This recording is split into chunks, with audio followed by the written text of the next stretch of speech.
original Iraq, Afghanistan invasions. Now I work with a 501c3 called Tours of Duty. We go to Southeast Asia specifically, looking to bring back our POW MIA remains. Obviously, nobody's probably living at this point. I'll also go and try to correct history all the time because there's a lot of propaganda and put out whatnot just in our time era. A lot of guys that don't talk.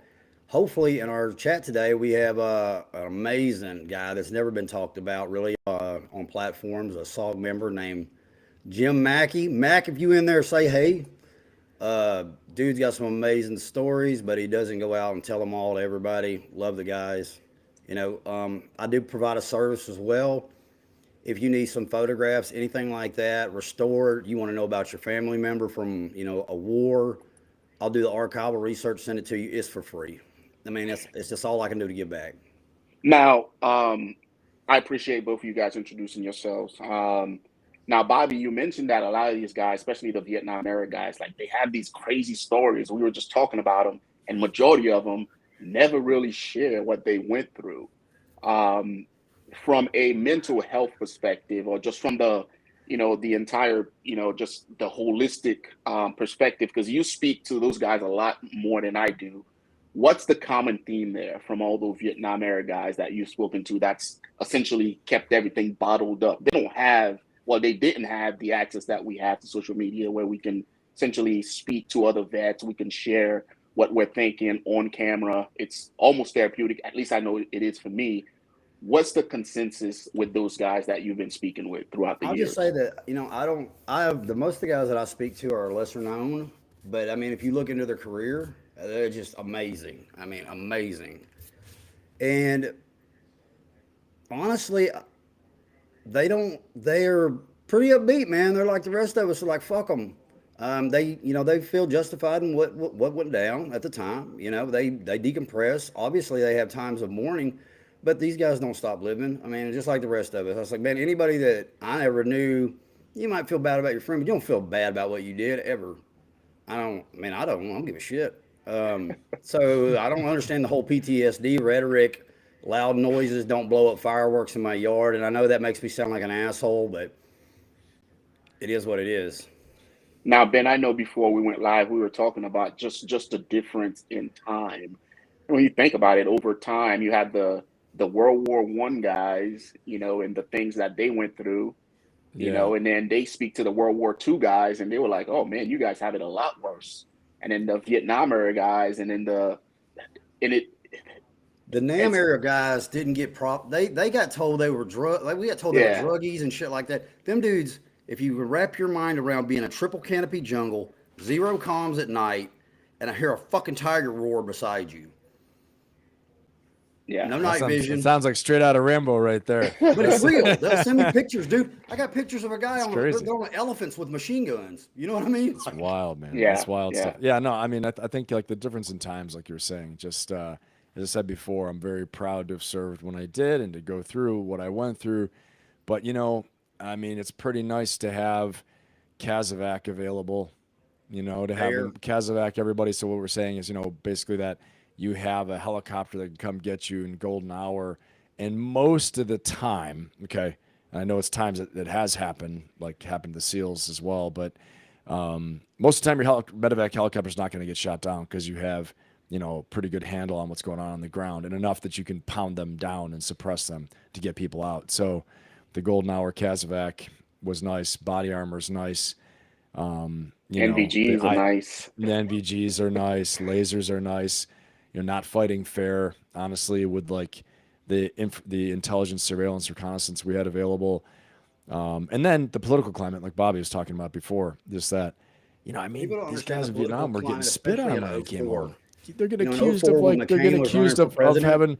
They were like being accused of having to go. They're like, what do you mean? I joined the military. I went to war because I was sent there. Like I didn't like decide. You're this and you're that. Like what? Can you imagine? We come home, and thank you to all of you out there, honestly. And like at first, I didn't get it when I first came home from combat, and people were like, thank you for your service. Like, you don't have to thank me. I love my job. You know what I mean? 'Cause I love what I do. You They don't know have what to to do be with your doing hands. more. I don't know what to do with my hands. I'm That's like, it. That's exactly "Ah." same type of thing.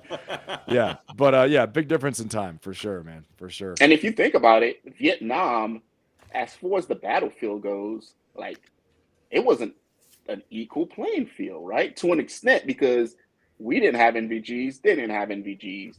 We had air support, but they were in the jungle, you know? So there was And they no had shit sanctuary. mano a mano. Yeah. I You just like know, to if bring up the. anything, they had the leverage because they had home field advantage. Yeah. I want to touch on that because a lot of people don't know. They think the Ho Chi Minh Trail is this little goat trail running down there. This was a fucking interstate that was running down Yeah. Laos all the way to the south because things didn't run south or north to south. It ran from the ports of Cambodia up. Yeah. So that was sanctuary for them. They had us surrounded at one point. Like these guys are Yeah. fighting to the border and told, "Hey, you can't go over there." It's like us in Pakistan, which I mean, I got to go to Pakistan for a month just so y'all know. Who wasn't there? But anyway, But yeah, I mean, we weren't yeah, allowed to bomb the Ho Chi Minh Trail either. That was no, sanctuary, you know. no, I mean, it might exactly. have happened in '69 quite a Yeah, bit, and then for sure. Nixon, in Congress had a little Yeah. ordeal happen. But yeah, folks. Again, this is the new battle rhythm every Wednesday at 10 a.m. We're going live for you guys. If you have any questions for us, put it in the chat. We'll do our best to get to it for you guys.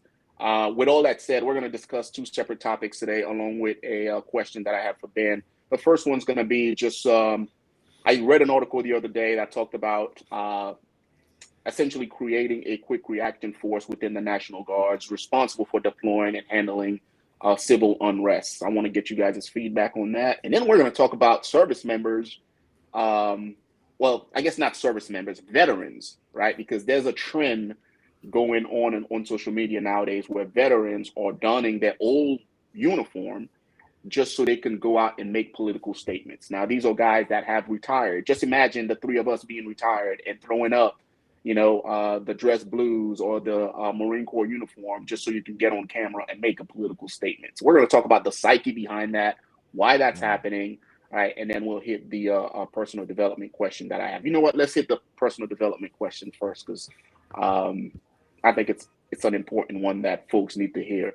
Now, when it comes to cutting people out of your lives, right? When it comes to cutting people out of your life and creating a circle that elevates you, that makes you better, what's you guys' thought process behind that? Is that something that you guys do often, or is it you just kind of keep everybody around till they fall off? Like, we'll start with you, Ben. How do you handle that one?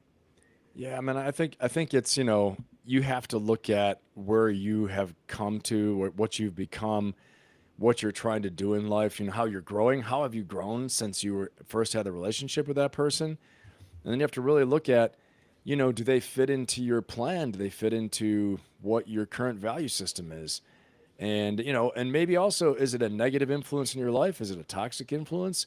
If it's a supportive influence and it's someone that, is empowering you and helping you to grow, and it's a positive influence in your life, then, I think it's, for me, I may not have the time to invest to spend with them, but I'm not going to cut them off.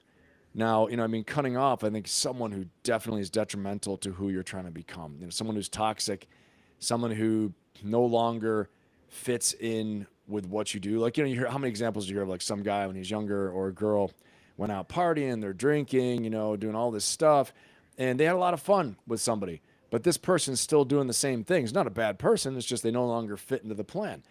And so, maybe it's not a harsh cutoff, like, I'm never talking to you again. It's just, you don't have time for it, And so I think for officially cutting someone off from your life, though, and we can circle back around to that, I think it has to be, is somebody a negative, toxic influence in your life that is dragging you down, that's not good for your mental health, not good for your physical health, someone who's abusive, obviously. So, I deal with a lot of people in my coaching that may have, let's say leadership-wise in a business, you fire people who are detrimental to the mission, right? That you fire them for cause, even after an improvement program, they can't step up. You get rid of them. Personal life, if you have somebody that's, violent, abusive, physically, mentally, verbally, you got to look at that as well too, because, it's not supporting what you're trying to do in life. So, yeah, I think you don't need to cut someone off directly unless they're violating those things and they're really detrimental to your personal mission. But, reducing time you spend with them for sure. And maybe you just don't have time either. Maybe it's a super fun person, but you're on a mission, you're busy, you're doing so much stuff. And if you value the relationship, stay in touch with them. But there's not going to be time for everything. So hopefully that answers the question. Absolutely. Bobby? So I hate to say it this way, but like I have people almost compartmentalized because I know what conversation I'm going to get from them. I've got Touchdown Bundy over here talks about the 4 touchdowns at Polk High. And, that's every time we get around, like, you remember? And I'm just like, yeah, hell yeah. I don't know. And then you've got somebody that's never left hometown. And when I mean never left hometown, like they talk about that vacation they went on with their folks to Galveston 40 years ago or something.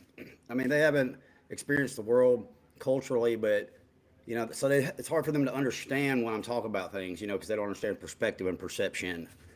So it's a lot different than when you're doing it than, watching it on the news, which skews a lot of facts. And I say this too. I try to help anybody I can with what I know. But if you ask for my help and I give it to you, don't come back if you didn't try it. You know what I'm saying? I ain't got time for that shit. I know Jay and them. I mean, like constantly, guys are asking y'all questions in the comments. Man, what do I got to do to get ready for SFAS? What do I got to do this? And it's like, how many of them really went and tried it? Or they were like, man, this shit's hard. It's like, it sounds fucking cool and looks great when we're older, but there's days it's like, God damn, what am I doing? I'd rather be a cook. Absolutely. 100%. Absolutely. And I know a lot of you guys listen to Eric Thomas. Well, I know at least the 3 of us do.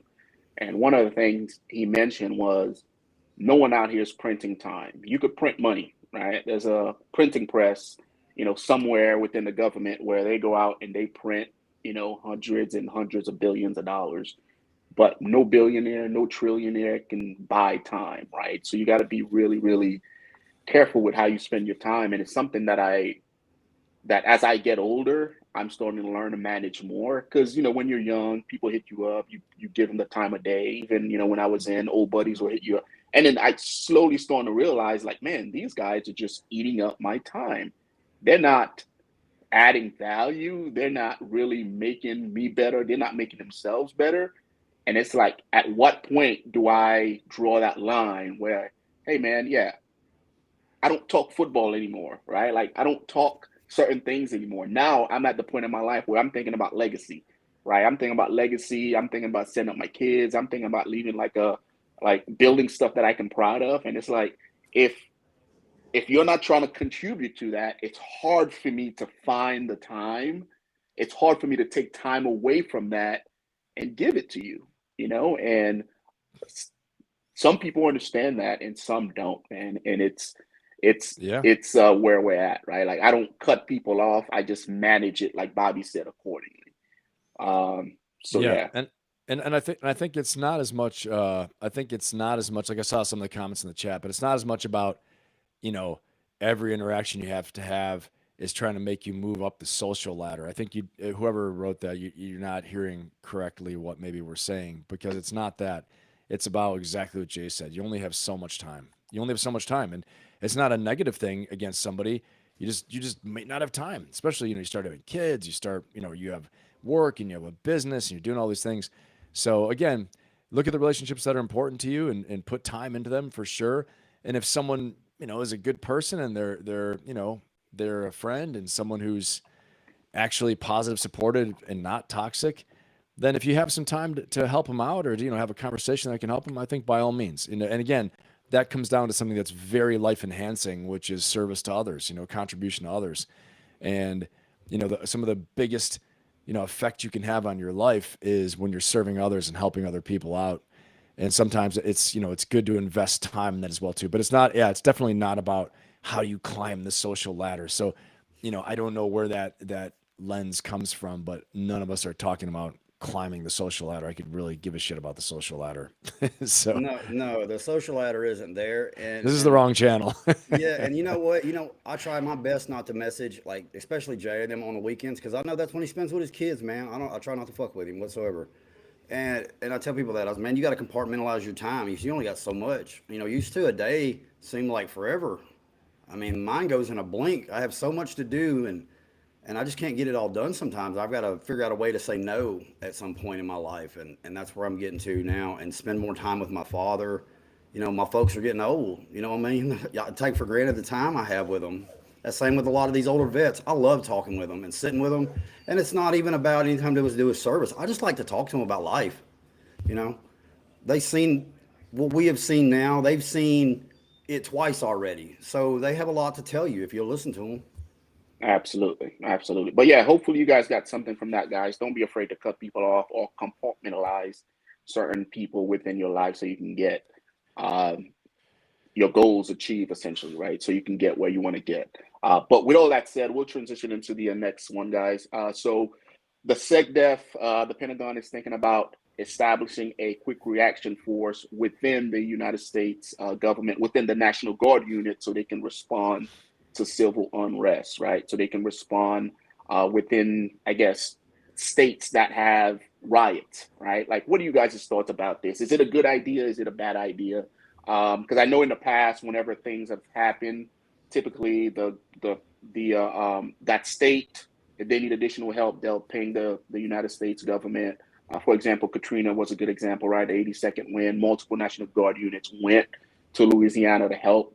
But the current environment that we are currently in, I think that's what's bringing up the idea of creating quick reaction force within these states. I think it's, I don't know if it's a knee jerk reaction or not, right? Because we've never really needed that before. I think the current political climate, it's what's stirring up these talks. We'll start with you, Ben. What are your thoughts about this? You think it's a good idea or you think it's a knee jerk reaction? I mean, so law and order is very important, right? You can't have a country without law and order. And again, I'm politically independent. I think everybody who follows me, who watches me, knows that I'm not, one side or the other. So just thinking like a military commander, if we have a proven threat that's been, a threat that's been proven, and I think since 2020, we definitely demonstrated that people can be mobilized. Okay, technology allows us to mobilize and organize so quickly till we can have like the flash mob effect where everyone shows up. Whether it gets violent or not, it's another thing, but you got to be prepared for it. So 2020, it was some real madness, and I might be wrong, but I don't remember seeing that level of riots going on probably before that since Rodney King. Maybe I'm wrong. I don't think so though. I think it was, that level of violence, that level of rioting going on. So this is something that a demonstrated capability of subversive activity, and everybody's going to think like, I'm like totally right wing here, but no, I'm just saying as a commander, that's how I think. And I think of threats and how to neutralize a threat. It's a threat if you have people destroying businesses, rioting, looting in the street every time someone who's an agitator, the leader of an agitator group, says, okay, everybody, we're going here and let's really show them this time. Well, we just meant to protest. Did you really? What did you really mean? So I'm just saying, as someone that's responsible for the security of the country, I think you're stupid if you don't have a plan for it. Now, whether you actually use them and it gets violent or not, that's another thing. But, I know the governors have to request things. I know the mayors have to request help. But if it turns into some type of state of emergency where we just had these No Kings marches, right? The whole No Kings thing like that. Peaceful, no problem. They're doing what they have to do. President Trump made his little AI response to them, which honestly was hilarious. But that's the way it's supposed to be, right? You protest peacefully, no problems. Things are getting like that. But who's to say that can't be switched? That can't be switched by, maybe that was a rehearsal. I don't know. But I'm saying as someone that's in charge of security and stability and law and order, you have to plan for, was that a rehearsal for something bigger? I don't know. Anytime you get a few million people out in the streets, it just takes some agitators. We all know we've been trained in this stuff. Counterinsurgency, insurgency, guerrilla warfare. We've been trained in this. The agitators get in the crowd. Not today. Not today. Next time when we need it, we're going to burn this place to the ground and see how they like us then. And if you're not having a plan for it and you're like fucking Keystone Cops, when the shit's going down, if you don't have your stuff together, you need a plan for a reaction force. I don't think it's even a big deal. It's like it should be done. They're just advertising it now, in my opinion. Yeah. And because they demonstrated that in DC, I guess I just read a comment. Pretty good. I just read a comment in the chat. This one's from John. He stated the National Guard Reaction Force has been a thing for years. This is just an expansion on the already existing program. Yeah. Thanks, Um, John. Exactly. yeah. Exactly. Bobby, what are your thoughts? Well, so while you were talking, I just wanted to just double check. So we had, just speaking from facts, Lyndon B. Johnson federalized the National Guard twice. And like Ben said, how many times have we seen the National Guard since Trump, whatever's been in, has hurt or killed anybody? How many people has ICE killed so far? You hear all this rhetoric, but how many? How many? None. Like zero's none. And I'll just bring this up because Johnson did it in 65 and 67. And like when I tell you people got their ass whooped, I mean, there was like 43 dead, 342 wounded. You had the deal at Kent State. Yeah, that's I the mean, son of Ohio. After Dr. King was killed, they had to get in the streets all over the country. Like we talking about real riots. This stuff now is staged political bullshit. This No Kings thing. Go look, just look at the physical appearance of the people you see in the crowd. Ought to tell you plenty. I'm like, if you got to bring a damn chair to protest, like, But I mean, that's the low threat too. That's the low threat. But Very low threat. Who's to say that doesn't? My thing is fantastic. They want to protest. That's the way to do it. Peaceful protest, make your voice heard. Great. But that's the concern is the agitators. And the QRF deal. So what happens when you have a natural disaster or something like that, where you got to secure banks or any of these events? Because National Guard, unless it's a full-time guard unit or SF guard, I mean, you got to go get Bill from over at Lowe's. Mike got to take off from the water company, and try to get his shit together and get down there. So I always explain to people, and I'm not trying to take anything from guardsmen. I think guys do great. And there are a lot of guys that go into the guard after active duty that have experience, whatnot. Big time. The ones that everybody wants to show on TV are these dudes that can't fit in their pants. Right. That's not the truth. I've seen guys, you'll see guys with tabs, schools. I was like, they use it after service time for school, whatever. I mean, fucking it's there for us. Use it. Yeah. I had a National Guard Black Hawk squadron flying direct action missions for us. These dudes were Vietnam pilots. Some of them, they were older. They were badass. 100%. You see the Chinook on the back of the house that's in the air? That's a National Guard pilot. Yeah, right in exactly. Afghanistan. And we take the picture and say, look at us. It's like, So That's like one of the most iconic pictures of GWAT is that Chinook landing the back of it on a house on the side of a mountain and loading up a Ranger unit. And that was a National Guard pilot. Yeah. I think to Ben's point earlier when he mentioned that a lot of this stuff that's going on right now, it's all political. It's just political, I guess. It's the politicians, I guess, going at each other, right? Best way I can put it. Because at the end of the day, I think when it comes to ICE and the immigration stuff, you won't see illegals out there doing all of this stuff, man, because they're probably hiding or they're trying to figure out what to do next, right? They're not out there protesting. They're not out there fighting ICE because a lot of these guys that are here, they're just trying to make a living. It's the politicians that's staking that narrative and weaponizing it. And to his point, I think what I was trying to say was he said it earlier, like we do this stuff in other countries. Like we witness this stuff happen in other countries. And for me, it always blows my mind because someone that's been there, that's done it, that's seen it, to watch it unfold here on American soils, like that's what gets me, right? Because it's like, man, like we're better than this. We are that shining light. We are the example to the rest of the world. Everybody wants a piece of the American dream, not the Canadian dream, not the England dream. Everybody wants a piece of the American dream. And we as Americans, and for me, like every time I see it unfolding, whether it's the No King protest, whether I see just people acting dumb, it's like, man, you guys don't know how good you have it here. Yeah. Drinking water. Just drinking fucking water, man. Like. Yeah. I mean, it's very true. That's, I'll tell you two quick things. First of all, to all the Canadian homies out there, we appreciate you for sure. Especially a boy from Buffalo. I'm from Buffalo, New York originally. Spent a lot of time over in Canada. Nothing but ugly women up there. Sorry. I'm sorry. I spent 2 weeks up there and I hit every joint in town, bro. I'm talking to the Buffalo Wild Wings down. Good Lord. All right. Next point. I don't know what I was going to say.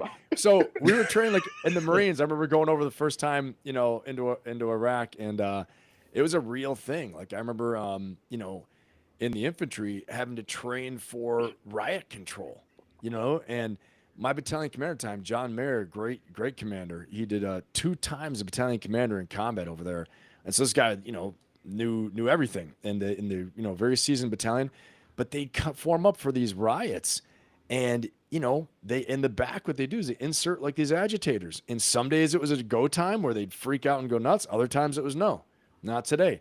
You know, and depending on what message you're delivering, what kind of food aids come in, stuff like that, or whatever's happening. But I remember, you know, this was a real serious thing because you can't just shoot people. You just can't go in there and start mowing people down. And everyone thinks, oh, you're the military. They know exactly. All the cameras are out, everything. So it's touchy, very tough, very tough. And so that's why it's important. You should have the guard ready. You got them ready in case things get sideways. Because again, people, you know, they're both sides. People make Antifa out to be a 10-foot monster, and then others like will joke about it saying it's nothing. But no, it's for real something. And if it's not Antifa, whatever you want to say, there's some agitators, provocateurs, all those things like that that are out there trying to, you know, make it worse, make it a bad day. I want to touch on something because Ben just reminded me, and this is a big deal, and you need people ought to go look this up. In 2003, the 82nd Airborne occupied Fallujah. Okay, the 325 did. I want to tell everybody because they had just conducted the largest ground battle the 82nd had been in since World War II. A lot of people don't know that because it's been erased for reasons. But these guys took, I mean, they were in hella firefights. They ended up in Fallujah, occupied Fallujah. Now, you said about the agitators and things like that. Well, and this goes into politics. They were holding the school down. That was the Alamo in the middle of town. There was a celebration, then it got turned into basically a rioting ordeal. Well, like you said, you have these agitators, and they started engaging guys from the back of these crowds. I mean, you fucked up right then, is what I'm gonna tell you, because they opening up on you, and that's what happened. Yeah. But you know, when the human rights group come out there, because somebody called John McCain, you know, he's running for president, and he wants to let everybody know how terrible we are. Comes out there to do an investigation and shit like that, and that's what I tell everybody. So, if you ever see yourself on TV, you were set up. Ends up they wanted to. We had to leave the city, and this goes into the first battle of Fallujah, because we get immediately sent from Afghanistan, come home a month and a half, go to Iraq, because we have to go to Camp Mercury now outside of Fallujah and leave the city. That gains them a foothold. We don't have very many guys. You know, we're a light infantry unit. We're out there riding with rucksack armor and fucking 8 guys in the back with an anti-skip CD player playing Al Green. You know what I mean? When the Marines show up, well, now they have a stronghold in the city because we weren't allowed to occupy anymore. You know, and that was the first Battle of Fallujah. That's when you get into Abu Ghraib, the Blackwater guys, and you got McCain, Bush arguing over it. I know, and I'm going to bring this up because that's when John McPhee got removed from Delta, because he was the only motherfucker that stood up for them and said, I'm not having detainees live in our compound. So there's a lot of political shit that happened that people don't understand that caused these battles. And I mean, they were bloody, and they don't talk about it, show it on TV. Yeah, it was bloody as damn right. It was, I mean, I was up at Abu Ghraib and all that and the stuff taste up there. and the iron, like it's just. Dude, I remember going up to Abu Ghraib, and just the turn off for Abu Ghraib and straight to Fallujah. I took a picture, and you know, I use it sometimes in show them the clover leaf. burned out Hulks, those Humvees from when the Blackwater contractors got hung and all the stuff like that, and just, you know, you realize when they still have wreckage of IED'd Humvees on the road, like you're driving, you just know, you're like, oh man, this is. I mean, there's tank hulks burning. I mean, I mean, and you could just smell just sewage and death and shit, and dogs running with hands in their mouth. But the American people don't get to see that anymore. So they've been removed. It's like they don't show the Twin Towers falling on TV anymore. They said it's too much for us. Yeah. I'll tell you what, and we'll end it on this one. Sorry about that. That was my rant. No, dude, it's good. No, you're good. Because I recently read Winston Churchill's book, right? And that really hit home with me, because it's like, man, you don't really cherish something until you need it, right? For example, defund the police. You can chant that and you can yell that off the top of your lungs until you need the police, right? Yeah. The National Guard Reaction Force. You don't need it until your city is under siege. Winston Churchill, they didn't need them until they needed somebody to win that war, right? Again, you don't really look for something until you really need it. And then when you do need it, then you hope and you pray that it shows up. That's like, Right. no one gives a fuck about the commo guy, right? Until you need to make comms to get rounds on target, or until you need a medevac to come in, You right? need Then your you're I like, just QRF. remember them hand mics. I just remember them hand mics. You had to spit on that thing. You had to give that old hawk to her. yeah. That's how you get that hand mic to work. But yeah, I say all that to say, guys, again, as Americans, we don't know how good we have it. A lot of people don't like the current president. I get it. Like, we're not talking politics over here, but again, he's a strong leader, right? And I think in the current state that we're in right now, we need a strong leader, because you have Putin, you have China, you have everyone else trying to take advantage of the United States, and he's doing the best that he could to make sure that we're okay. And I think everybody needs to remember that we're still Team America, right? We are still Americans at the end of the day, regardless of what Trump is trying to do. Like, he's trying to do it for this country, right? And a good way to look at it is, for example, like me and my wife, like we always talk, even when we argue, it's like at the end of the day, we're still the Dolius family. We can agree, we can disagree, but everything that Right. we do is for the betterment of this household And and y'all our probably do it in kids. private too. Y'all ain't let people watch y'all arguing in the street. You know what I mean? But people don't have information, and I'm like, you have a fucking computer in your pocket. Yeah. Go to the Yeah. DOJ page.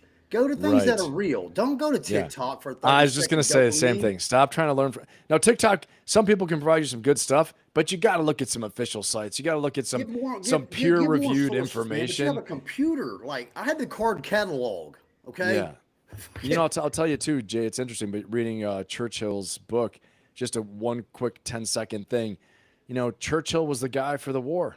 He Mm-hmm. was done, but they brought him back for the war because they're like, there's only one guy we need right now, and it's Churchill. And then they got rid of him. And after that, he was done. You know what I mean? Yep. It's They had kind of sad, but intercepted- to Jay's point is that, leaders are elected and brought in, unless they're a dictator, then they're there forever, right? But leaders are brought in our situation and in a similar political system for the right time, And so, I mean, and again, hearing about the re-election things about, are you going to run for a third term? He's like, I'm not even talking about that. We have a lot of people. I mean, he's going to be like 84, 83. He's ain't running probably, for a hell third no, he's not. term? He's Shit. not running for a third term. He's not. I tell you what, and I just want my last piece. I swear I'm stopping this. But yesterday I woke up, phone rang, woke me up early. Man, somebody said Dick Cheney died. I said, man, ain't God no. good. I was like, oh man, ain't God good. I got up, motherfucking birds were chirping and shit. And I see a couple of these Republican stuff, and I was like, man, ain't no way in shit nothing. Mine's going half mass, and I implore you people to go see who that rotten, no good son of a bitch was. Mm-hmm. So I don't give a shit. I mean, he literally promoted Kamala Harris in the last election. You think he's your friend? This is the only motherfucker I know that shot 2 people in the face. It was a hunting accident. So if I ever got RSVP to go and hunt, I'm walking in the back. You can get in front of me. But yeah, folks, so just be mindful, like some of these guys are saying, where you're getting your information from, all right? And don't be so quick to weaponize your emotions, all right? Just take a deep breath and then go from there, all right? So we'll hit this last one, guys, and then we'll call it. So a lot of military members, like I said earlier, they are donning their retired uniform just so they can make political statements. I know Bobby shared a couple of clips with me of retired captains, retired lieutenants, retired E7s, retired E8s. They put on that military uniform. They go on TikTok and they say, Trump is a dictator. Don't do this. Don't do that. I'm Captain retired. I'm Captain retired such and such. I'm Lieutenant Colonel such and such. Again, the uniform is theirs, right? They can do whatever they want with it. But at the end of the day, what are you guys' thoughts on this? Like weaponizing the uniform that some service members still wear, right? Because when I see it, I automatically think that's somebody that's still active, right? Until they say otherwise. And I think that's the problem, because some of these guys are getting on social media and blatantly telling soldiers, do not listen to your leadership. You know, he's a dictator. He cannot deploy the National Guard to go do this, right? You need to disobey. You cannot say following a lawful order is why you did it. You will be held accountable. Like they are telling people this. And to me, there's just certain things you don't do, right? We'll start with you, Ben, because I know Bobby's going to rant about this one. What I'm are your down. thoughts I'm about low. this I'm one? down. Tone it down. Yeah, I think I just I don't agree with it. I don't agree with it at all. And that's, me. Maybe this is where I'm definitely right, more on the political right on this, what I mean, as far as being conservative. It's just military conservative. I don't think it's right. I also don't like the recent trend over the past few years of like a sitting commander. I'm tired. I'm upset about what's going on, and I'm going to go ahead and start my video, and I'm going to tell the world why it's wrong. And I'm in my uniform in my office, and then they have a political career. Imagine that. It's just like, come on. I think Jameson made a video the other day. These two clowns who are like, telling you to protest everything or whatever. And it's a active captain, active staff sergeant. Oh, and by the way, all of a sudden there's a political career. I mean, I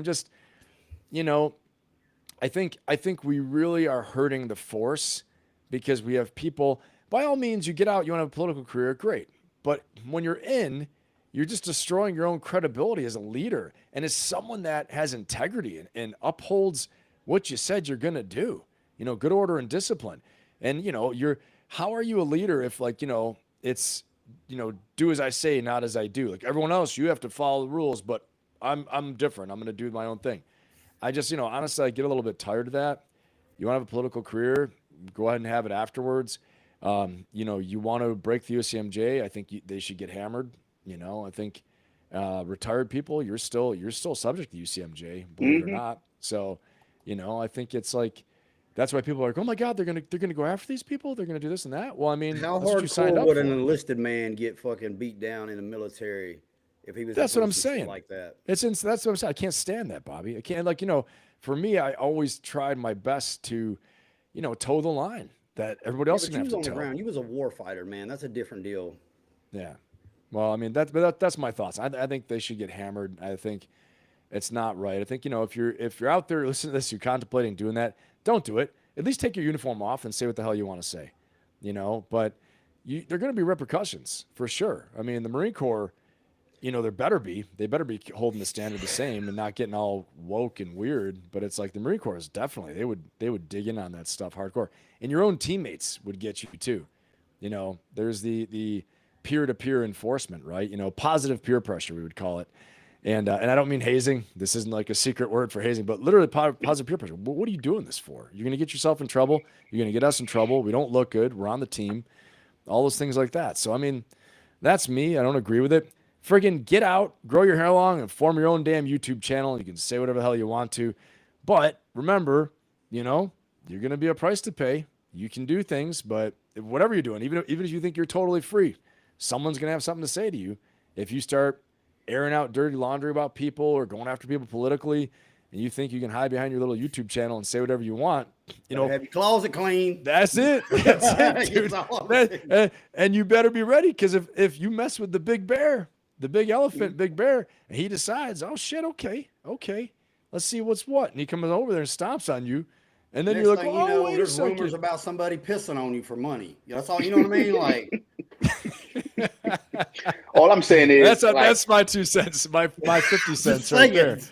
there. I'm still waiting for the military to come out with a policy that just fires people on the spot for doing dumb shit on social media. For even like, I'm still waiting for a policy that states that you can't do certain things in uniform, right? Like, Yeah. because for me, like I was thinking about it the other day. I was like, man, why is it such a big? Because it really messes with me. Like it pisses me off. So I'm like, man, why does it get under my skin so much? And it's like, and I was just thinking through the different levels of leadership that I've held. I was like, man, when I was a team leader, E5 type, I was like, man, I would look at a soldier and just look at his ability to do the basics things. Is he showing up on time? Is he in the right uniform? Does he look the part? Right. And I remember I would have, privates and stuff show up like the first week or so. I can tell if that dude was going to be a good soldier. Like Like he shows up, he does PT, like he's crushing all the standards, and that would dictate who I would take and bring into the fold and start grooming for the next position, right? Because it's like, man, this dude's fire and forget. I don't have to spend a lot of time, molding him. Like if I tell him to do X, he's going to do it, right? And I would look at that and say, man, if a soldier's able to do the basic things, I know that he's fired and forget. How does that translate to the battlefield? If I'm on the battlefield and I'm leading and I need somebody to do something, I'm going to look at the guy that I know can do the basic things the right way. I know he can handle the basic tasks. I know he's disciplined enough to shave his face. I know he's disciplined enough to be in the right place, the right uniform, et cetera, et cetera. So now when I need something done that needs to be done on the battlefield and I need it done, I'm not looking at the dirtbag that I know I have to talk to all the time to get shit done. I'm going to look at that dude and say, hey, I need you to go do this. And then I'm going to move on to the next task because I know it's going to be handled. I don't need to go back and check up on him. Right? I don't need to go make sure that it gets done right. And for me, like that's where it all starts. And it goes, from, that private being able to do the simplest things all the way to where lives on the line. And as a leader, I know that it needs to get done, right? Or else dudes are going to die. And a lot of people can't, I guess, put the two together. There's like, oh, no, it's just beards. It's just them doing dumb shit in uniform. It's just doing that. Why does it matter? We're not at war. But I'm like, man, it all comes together, man, because it builds, it helps you build that holistic picture of, like, as a platoon, like, who do you have that you can rely on that you know is going to get it done when it matters, right? It all matters, right? And people don't understand that. And to me, it's like, man, that's why it bothers me so much, because it's like these guys are on here doing this stuff and they don't realize like what it does to the leader. And I'll say the one quick 5-second thing, Bobby. I know you're ready to go, but it's you think there's pressure, you think there's discomfort with what they're experiencing now. Wait till the rounds start flying in. Wait till people start dying. And let me say this: in the moment they might react right. I don't know, but let's say you come back from that mission. Now you're gathering up and okay, boys, we got to make a push. Everyone's like, yeah, and we just lost a couple. And so then you want to think about discomfort. And that's what Jay's saying. When we can't have the disagreement, when you can't be thinking, well, how do I feel about this? You fucking go, man. That's what you do. So, Bobby? So I want to bring it up because I bring up a special one. And you see this woman. She says, I'm a 17-year military veteran. I was in MI, da-da-da. But I had seen her once before. And I'd seen her at a college protest, like a year or so ago. Then I seen her again the other day getting her ass drug out of the Senate. And she's always making sure to wear a uniform. So I'm like, I got to go see who this person is. She ain't been in it forever. She was in the National Guard for a little bit. She got 3 ribbons. But she is using that knee-jerk reaction as I'm a veteran. I know more than you, this, that. I'm like, you ain't even got overseas. Like, what the fuck are you talking about? But the regular people don't know that. So that's one way to politicize it because they understand knee-jerk reactions. The second one I'm going to bring up is these generals. And everybody talks about Hegseth bringing these generals in and holding them accountable. I want y'all to go and look how many, when they leave service, go and work foreign money. We have over 300 that are at Qatar. Our former CIA director who was in a scandal, David Betrayus, the year that he got ousted because he had a woman that let it, she got his goddamn CIA password. The director, he goes to work for a company called KKR in Qatar months later, over $1 trillion in assets. Look what they're doing afterwards. It's like Millie's fat ass, okay? He's worried now that they're going to do something to him. Well, man, you should have thought about that shit before you got up there and ruined your whole life's work. Because I've talked to guys from 10th Mountain that said he wasn't always like that. Now, I have talked to guys from Panama that said he's a lying son of a bitch. But some guys said, man, he was good at this time. But they get in that political game, and money really is the root of all evil because you get in that club. If you don't get in the club, you get attacked. You're going to get in the club, you're going to get kicked the fuck out. You're going to ride with us. That's another thing, too. Don't be cliquish. It really hurts me when I see people do that. And another mindset I don't think guys understand is when you get out of the military, a lot of guys keep the same mindset of the rank they got out as. You know what I'm saying? Like, you still call first sergeant. You still, you know what I mean? These guys right here got way more experience than I do. I call them for questions. I got to question them. I'm calling Jay. You know, hey man, da da da. He's like, shit. Tell him to go down there. Another thing is you don't have the rights you think you have in the military as you do as a civilian, because we have a whole nother different penal code. You can get double jeopardy. Get your ass in trouble off base, you finna get it again on base. Mhm. You know, Seen go that. AWOL during wartime. See what happens to you. You know what I mean? Yeah, I think- I was on the snatch and grab team. We had a van, boy. We would ride looking, dude. Oh boy, I was like A-team. We slide in front of somebody, come out the side door. I mean, your ass is going to, and we're going to Pay see money you to at see the one of these brig. videos. You're going to the Marine brig. That's where you're going. Oh, At yeah. Fort Bragg. Oh, yeah. Oh yeah. You're going to go down there and get some motherfucking attention.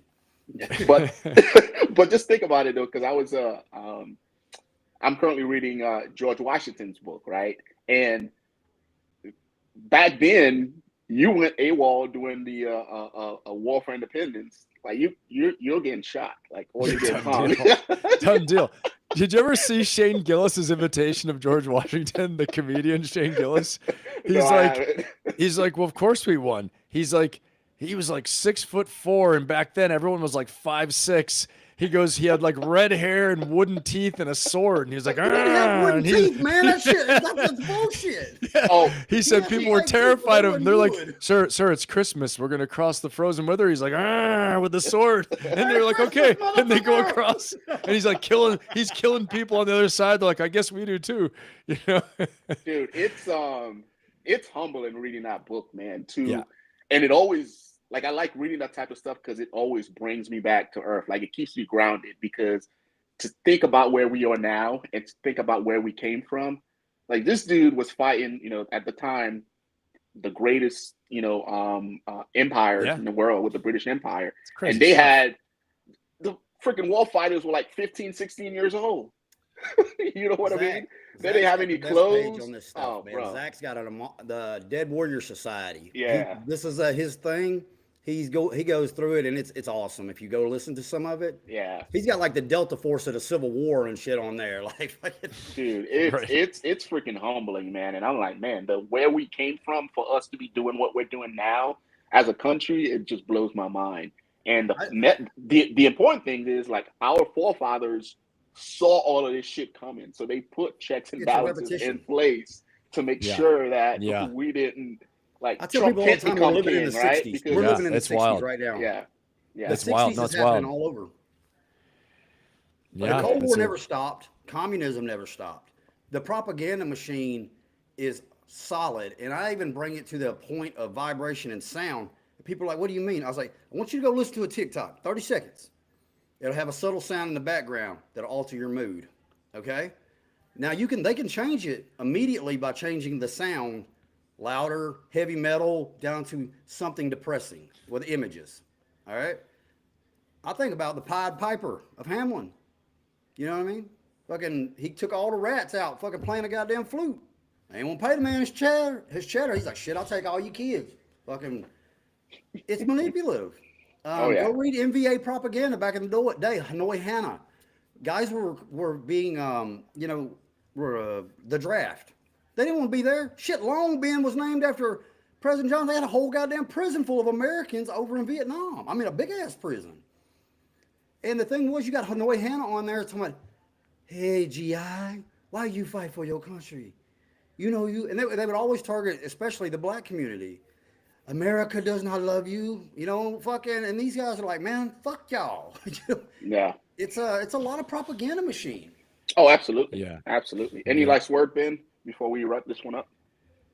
No, always a pleasure to be here, guys. Go check me out on my YouTube channel, and I am live every Friday at 6 p.m. and every Sunday at 4 p.m. And definitely going to talk about some leadership and ways to make breakthroughs in your life and in your business. I do a leadership profile on some business leader or some leader from different industries every week as well too. So it's a good time. We have a good time in the chat as well. So come on out there Fridays and Sundays, and I hope to see you there. Thanks for being here today. Absolutely. Bobby, any last words? Yes, sir.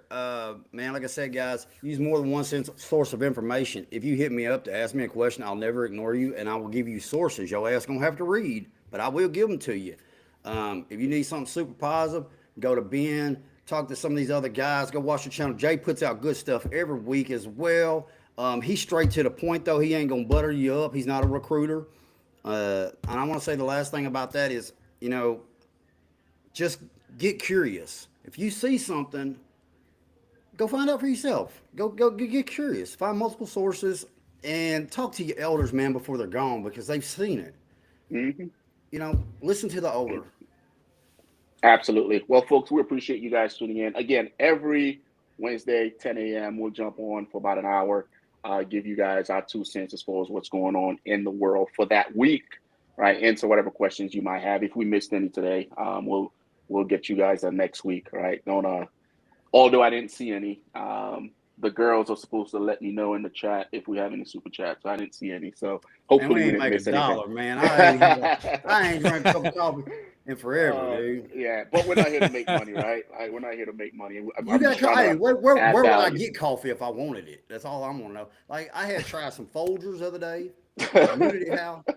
I even bought a can for like $40 of the Folgers in the metal can. Yeah, check out Jay's coffee for sure. Yeah, well, Bobby, you need to get you some, right? Well, but yeah, folks, he won't even give me a box. That's how hot I was. He's like, dude, I literally went to Colombia and backpacked this shit on a mule. Back over here. I'm not giving it to you, Bobby. Oh man. Oh, you're supposed to to mail me that stuff from Vietnam too. I still haven't got it. 100%. Yeah. I'm glad you reminded me. But too easy. But yeah, folks, thank you again for showing up, Ben.